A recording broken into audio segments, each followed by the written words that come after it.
You're lacking clarity of your ideal audience.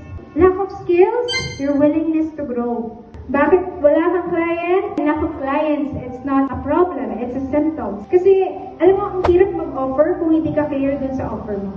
Madaling sabihin yung offer mo kapag alam mo. Na kahit nakapikit ka, alam mo kung anong ginagawa mo. Alam mo kung sino yung mga taong sa servicean mo. And then next is your actions to attract and serve them. We've given so many tips inside BBSA and ROL. Ang tanong, ginawa mo na ba lahat yun? Tapos sabihin sa amin, wala pa rin client.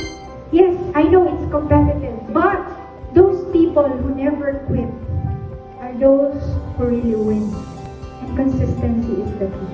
And you know what, guys? I'm doing some bold decisions lately. Do you know that I'm investing $10,000, millions to partnerships? And I can only do that because I know my value.